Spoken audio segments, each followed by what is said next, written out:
Bienvenidos al canal Confesiones de Reddit.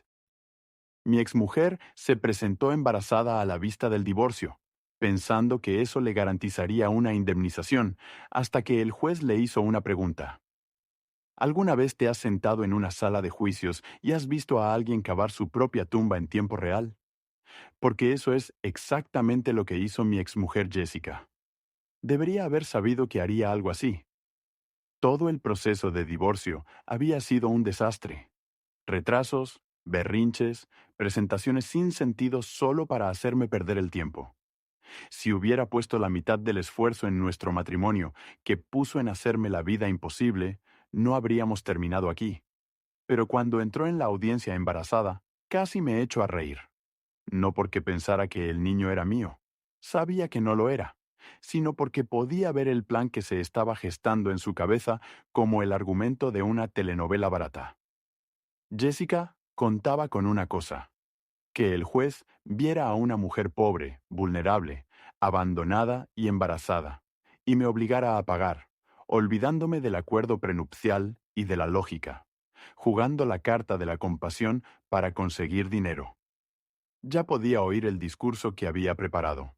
Su señoría, estoy esperando un bebé y me he quedado sin nada. ¿Cómo se supone que voy a sobrevivir? Mientras me lanzaba miradas de reojo, esperando que me sintiera incómodo. Por desgracia para ella, yo no me hago el tonto y no pierdo. Jessica me había subestimado. Pensaba que me entraría el pánico, que me pondría nervioso, que incluso ofrecería un acuerdo solo para evitar parecer la mala delante del juez. Pero ella no sabía lo que yo sabía. No sabía que ya la había descubierto, hacía meses. Porque lo que pasaba con Jessica es que no solo era mala en el matrimonio, sino que también era mala mintiendo, y no tenía ni idea de que la única pregunta que el juez estaba a punto de hacerle haría que toda su historia se viniera abajo. Jessica estaba muy segura de sí misma cuando entró en la sala del tribunal. Lo hizo a la perfección, con una mano en el vientre y la otra peinándose delicadamente el pelo detrás de la oreja, como si no estuviera a punto de cometer un fraude legal. Incluso soltó un suspiro dramático cuando se sentó, como si toda esta experiencia fuera agotadora para ella. Yo no reaccioné. No era necesario, porque, a diferencia de Jessica, yo no iba a ciegas. Estaba preparada, al igual que mi abogado, Ethan. Ethan era el tipo de persona que sonreía en la sala, pero que te destrozaba con la ley. No me gustaban mucho los abogados, pero después de ver cómo había desmontado las artimañas de Jessica durante los últimos meses, tenía que admitir que me alegraba de tenerlo de mi lado. Jessica, por supuesto, había pasado por 3 abogados diferentes desde que comenzamos este divorcio. El que tenía hoy era un novato recién salido de la Facultad de Derecho, probablemente desesperado por ganar su primer caso importante. Casi me sentí mal por él, casi porque aquí está la cuestión. Jessica ya lo había intentado antes, no lo del embarazo, sino la manipulación. La falsa angustia de: solo soy una mujer en apuros, señoría. Por favor, tenga piedad de mí. Y por desgracia, algunas personas se lo creyeron, incluida mi propia madre. Una semana antes de la vista, mi madre me llamó y me dijo, con voz agotada: llega a un acuerdo, no querrás que esto se alargue eternamente. Me pellizqué el puente de la nariz.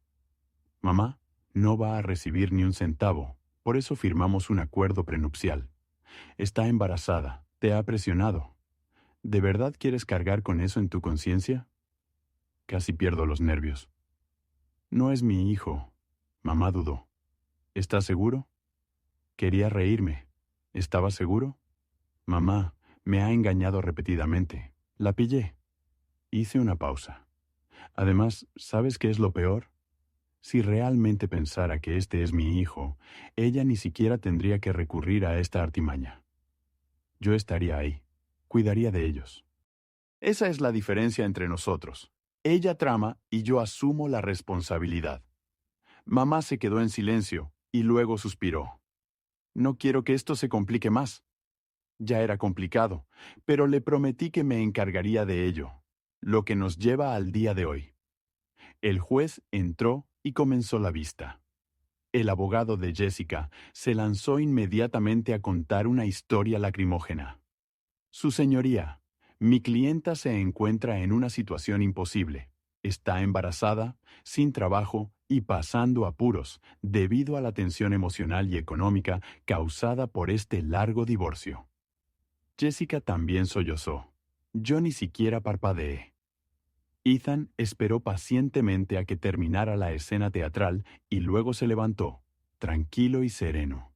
Su señoría, aunque sin duda comprendemos la situación de la señorita Parker, debemos aclarar algunas cosas antes de continuar.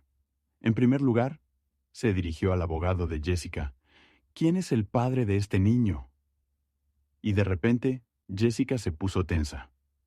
Sabía que esa pregunta iba a llegar. Jessica no lo vio venir.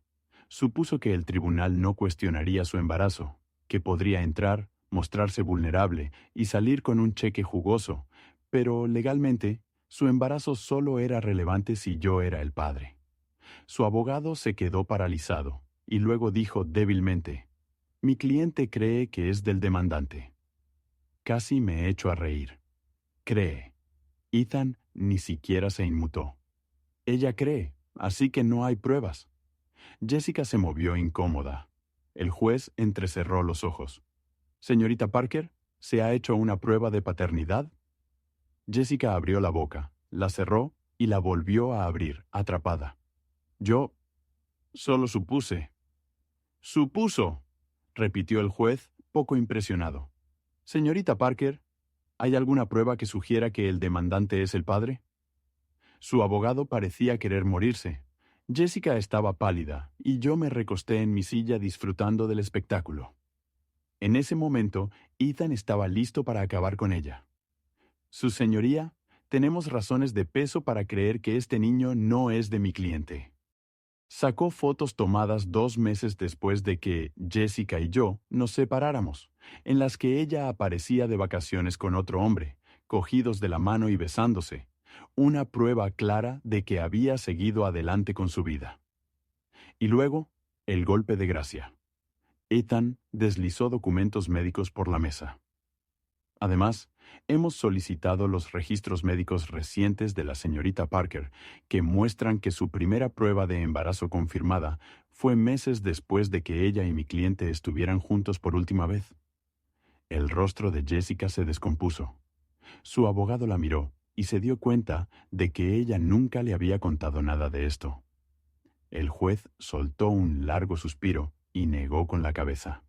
«Señorita Parker, este tribunal no ve con buenos ojos el engaño. Dadas las pruebas, no hay base para la manutención económica. El acuerdo prenupcial se mantiene. No recibirá pensión alimenticia ni compensación adicional». ¡Bum! Jessica jadeó como si la hubieran golpeado físicamente. «Su señoría, esta audiencia ha terminado». Jessica se quedó allí paralizada. Las palabras del juez aún flotaban en el aire, pero yo podía ver lo que estaba pasando en tiempo real. Su cerebro buscaba una salida. Esto no era lo que ella pensaba que iba a pasar hoy. En su versión de los hechos se suponía que iba a llorar, parecer lastimosa y marcharse con un suculento cheque mensual. En cambio, había quedado expuesta públicamente. Su abogado ya ni siquiera la miraba. Estaba mirando al suelo, probablemente reevaluando cada decisión que le había llevado a aceptar este caso. Mientras tanto, Jessica se agarraba al borde de la mesa, como si de alguna manera pudiera aferrarse a los últimos restos de su plan, y entonces comenzó la rabieta, el último intento desesperado de Jessica. «Pero, su señoría», espetó Jessica con voz aguda. «Esto no es justo. Yo estoy a punto de tener un bebé, y él simplemente se marcha». El juez exhaló bruscamente y se frotó las sienes. Había terminado. «Señorita Parker», dijo con firmeza, «este tribunal no toma decisiones financieras basadas en apelaciones emocionales.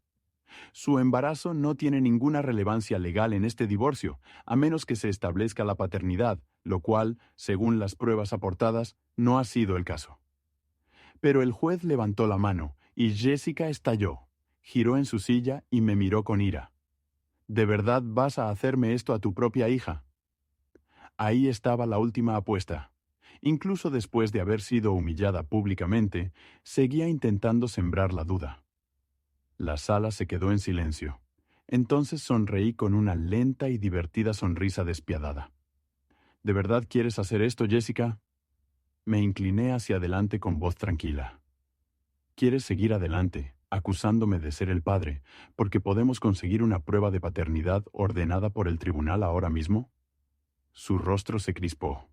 No tenía nada, sabía que no tenía nada, y en ese momento todos los demás en la sala también lo sabían. El juez ni siquiera se molestó en responder esta vez, simplemente se volvió hacia el secretario.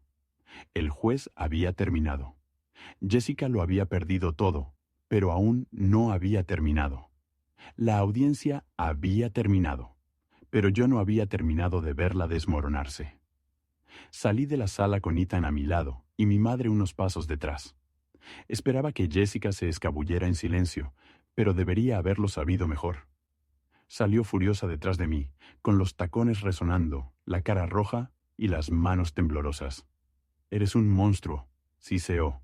«Me dejaste sentada allí, humillada». Me giré lentamente y la miré de arriba a abajo. «Lo siento, Jessica. ¿Qué parte te humilló? ¿La parte en la que intentaste estafar al tribunal o la parte en la que te diste cuenta de que yo iba 3 pasos por delante?» Ella apretó la mandíbula. «Me tendiste una trampa».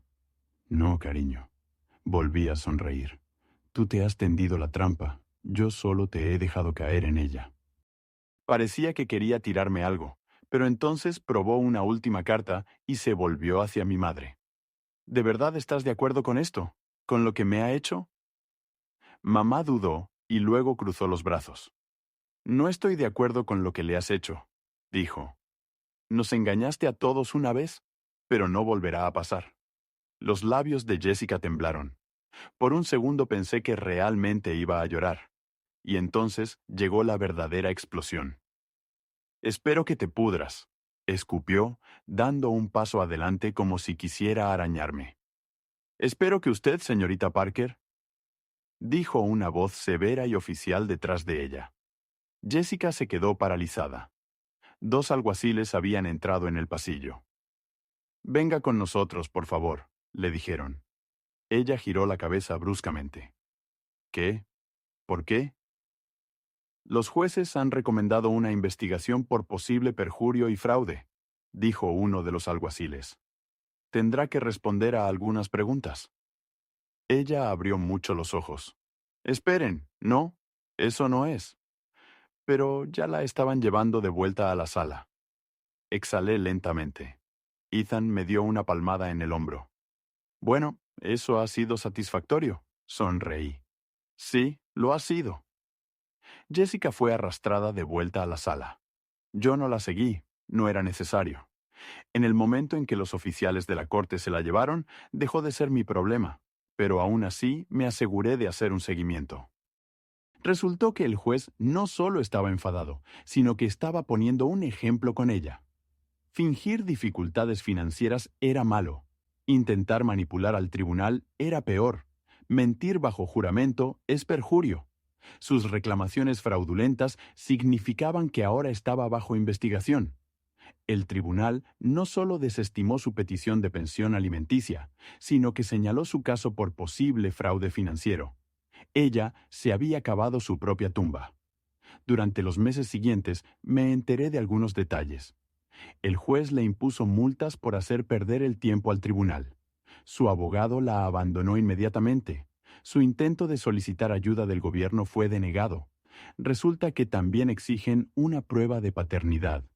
Y, para colmo, su nuevo novio la dejó, aparentemente después de que mi abogado sacara esas fotos de las vacaciones en el tribunal. El tipo empezó a hacer cálculos. Se dio cuenta de que no era el único con el que ella había estado y, de repente, tampoco estaba tan seguro de ser el padre. Solo puedo imaginarme esa conversación. Unos meses después del juicio, recibí un mensaje de texto de un número desconocido. «Jessica, espero que seas feliz». Lo miré fijamente durante un segundo y luego le respondí: «Lo soy, gracias por preguntar». Después bloqueé el número. No necesitaba volver a saber nada de ella. Había pasado años intentando manipularme, controlarme y sacarme todo lo que tenía. Pero ahora estaba sola. Y por primera vez en mucho tiempo, yo era libre. Queridos espectadores de Confesiones de Reddit, compartan su opinión sobre esta historia en los comentarios. No olviden dejar un like, suscribirse al canal y compartir nuestras emocionantes y emotivas historias con sus amigos. Hasta la próxima.